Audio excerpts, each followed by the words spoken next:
Hey guys, what's up? What's up?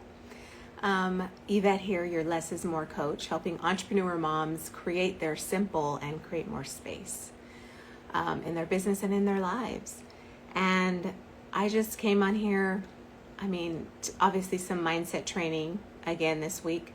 But I just, if you have questions, ask away. But I ultimately just want to kind of riff. Hi everyone for coming on. But I just kind of riff on my own little thing, and then if there's questions at the end, I get to them. But something that I wanted to address was like this idea of how there's regret in business. I definitely have. I wish I could have done things differently. 9 years ago, I was introduced to this idea of funnels and creating a funnel to nurture my audience or my list. And I've been creating a list, but I had a list before 9 years ago. I just wasn't nurturing them. And I think that's one of maybe my regrets, because I could have been in a different place maybe today if I had kind of gotten on the ball. Because even my contemporaries, I could see them in a different place than me. But here's the thing, they also have different timelines for their lives and their business and their trajectory at the time. Mine didn't look like them. I traveled and just went solo backpacking across the world, and they didn't, and so I don't think any of us would trade our experiences for another person's. But in order to be where they are, maybe in their lives, whatever that looks like for you, what you would really have to trade in a lot of what you did in your life, to be where they are, to have it be the same. And then, so it reminds me of, comparisons. There's a lot of talk about social media being bad because, there's some pitfalls here on social media, especially for adolescents and impressionable minds and things like that. And just growing up with this level of intense in your faceness about what everyone and they mama is doing about business, about relationships, about eating, about what's funny, about dancing, about right? So what we're seeing. And so I think the chief concern here with social media and kids is comparisons, comparing yourself. Comparisons are being stuck in what if thinking, and it doesn't serve anyone. Comparisons lead you to think that your experience is less than theirs, less than perfect, less than where you want to. I don't know how to explain it, but it's unfortunate. It's unfortunate, and it is a sign of clutter. So in my book, The Declutter Code, there are 8 signs of clutter and effects of clutter. So I call them clutter clues or cues. And so there's 8 of them. So confusion, chatter, chaos, conditions. These are all 4 signs of clutter. If you're feeling them, if you're thinking them, it's clutter. It's not clarity. Collections and comparisons, commitments, control. And in the book, I offer some suggestions on how to rid that clutter, obviously. But yeah, I wrote some notes. Hi, Devin. It's my cousin. Anyway, so it took me a few years to get it all together, which is why I'm so adamant about helping other entrepreneurs kind of skip the madness and the rat race of starting their business.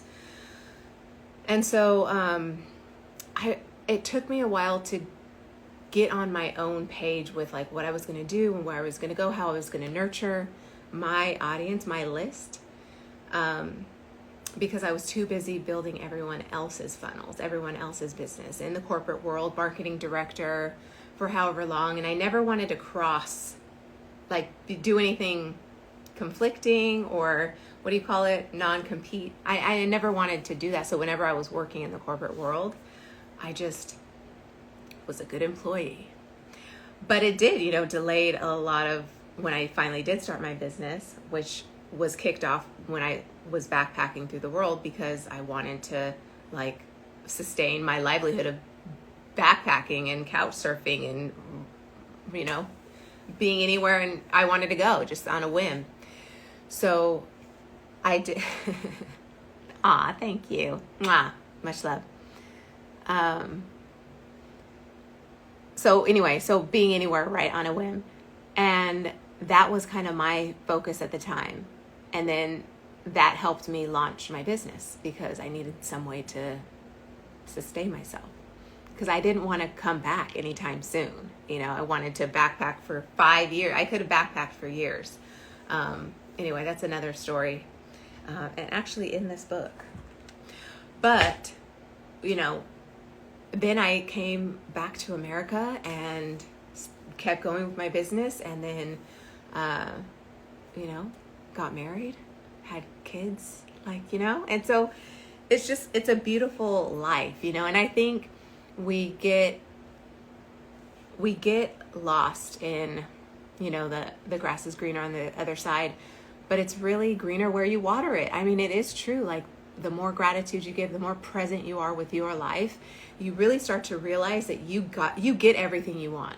So how are you looking at, how can you see your life and look at your situation, maybe who you're with, your kids, where you are in the world, and how is that not exactly what you wanted? It might be not what you want anymore, or maybe you somehow, some way you want to like change it, but it's not it's not unlike what you wanted to get here. And there is some like residual effects of like some thinking way back then, but it ultimately has been a domino you tipped over, and here you are. Hello, welcome. Whoever's joining, thanks guys. Hi. Mwah, mwah, mwah. But anyway, yeah, I wasn't gonna be long. What is my point here?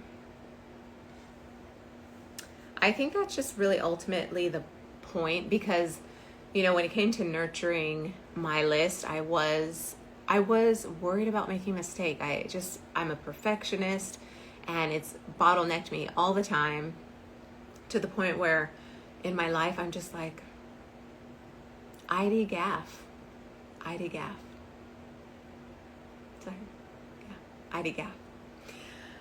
But, you know, I'm still me. It's still me in here, you know, but with all the same values, all the same baggage, all the same, you know, values. Did I ever say that? Constructs. It's just now I have clarity and I observe them to the point where I can stop myself in the middle of like spiraling, or I can say something different, or I can reverse a negative thought into a positive one, because, you know, that's what we came here with. It's kind of like our karma to clean up. And so I'm here for it, right? You're here for it. That's why you came here. This is what we're here to do. So this idea of like comparing your timeline to someone else's, it just does not work. Like, I hear way too many people online and off talk about like what regrets they have in business, what they wish they could have done differently. But it's like everything prepares you to have this mindset right now. And it's a growth mindset, hopefully, especially if you're watching my channel. You know that your ability to adapt and to grow and think through things and think a better feeling thought is possible and doable. And you could, you know, you can work your way through to a beautiful mindset that really serves you and doesn't work against you. So that's all I really wanted to say. Don't worry about, you know, what coulda, shoulda, woulda. It's not relevant for your timeline. Don't worry about what everyone else is doing. Mind your own business and enjoy the ride. You'll, in your next life, don't worry, you might be just where they are right now. Peace.